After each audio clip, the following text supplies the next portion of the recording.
স্বস্তির বৃষ্টিতে রাজধানী সহ দেশের বিভিন্ন এলাকায় কমেছে তাপমাত্রা। আবহাওয়া পরিস্থিতির খবর রাখছেন সহকর্মী রহিম রুমন, যুক্ত হচ্ছেন তিনি আমাদের সাথে।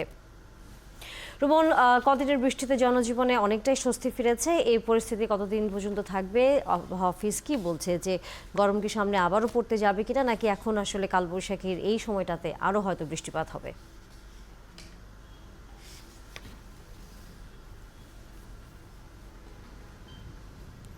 আপনি যেমনটি বলছিলেন যে আসলে যে তীব্র গরম, তীব্র তাপ প্রবাহ যে মানুষ আসলে অতিষ্ঠ হয়ে পড়েছিল, সেই পরিস্থিতিটা কিছুটা পরিবর্তন হয়েছে।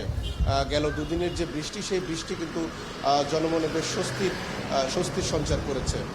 আবহাওয়া অধিদপ্তর বলছে যে এই যে বৃষ্টি, এটি মূলত কালবৈশাখী যে ঝড় গতকাল রাতে হয়েছে, সেটি কালবৈশাখী ঝড় ছিল এবং তারা বলছেন যে এই মাসে আরও বেশ কয়েকবার এই ঝড়ের সম্ভাবনা আছে।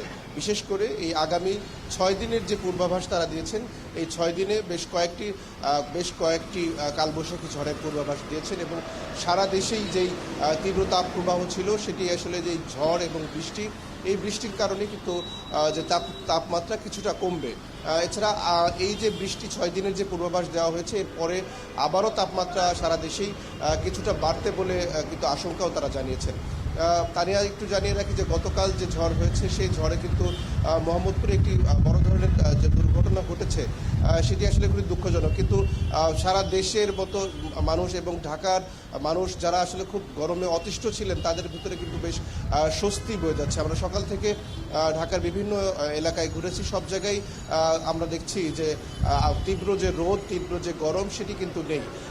এদিকে আমরা যেই গরমের কারণে সাধারণ মানুষকে স্বস্তি দেওয়ার জন্য নানান সংস্থা থেকে যে উদ্যোগগুলো নেওয়া হয়, সেই উদ্যোগগুলো কিন্তু পাশাপাশি আমরা দেখছি বৃষ্টিকে মাথায় রেখে আমরা বিভিন্ন সংস্থা থেকে দেখছি যে ছাতা বিতরণের মতো অনুষ্ঠান কিন্তু তারা করছেন।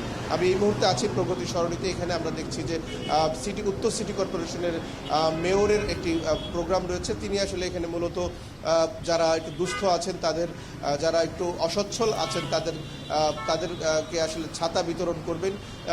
এই পরিস্থিতিতে আসলে এখানে চলছে। এছাড়া আরেকটু জানিয়ে রাখি যে আবহাওয়ার যেই পূর্বাভাস, সেই পূর্বাভাসে কিন্তু বলা হয়েছে যে তীব্র যে তাপপ্রবাহ, সেই তাপপ্রবাহ এই বৃষ্টির কারণেই শেষ হয়ে যাবে না। আরও এক সপ্তাহ পরে আবারও যে তাপপ্রবাহ, সেটি বাড়তে পারে। তবে যেই অস্বস্তি ছিল, যেই পরিমাণ তাপমাত্রা বেড়েছিল, সেটি আর এবছর হবার সম্ভাবনা নেই বলে আসলে কিন্তু তারা জানিয়েছেন। তবে এই মাসেই কিন্তু কয়েকটি তীব্র তাপমাত্রা আরেকটু কিছুটা বাড়ার কথা জানিয়েছেন, যদিও সেটি আসলে গেল কদিনের যে অস্বস্তিকর গরম ছিল, সেটি হয়তো হবে না হয়তো, কিন্তু তাপমাত্রা বাড়বে। এখন যেই হয়তো ঠান্ডা অনুভূত হচ্ছে বা শীতল অনুভব হচ্ছে, সেটি হয়তো আবারও উত্তপ্ত হয়ে উঠবে। ধন্যবাদ রহিম রুমন, যুক্ত হয়েছেন আপনি আমাদের সাথে। আবহাওয়ার খবর আবারও জানবো।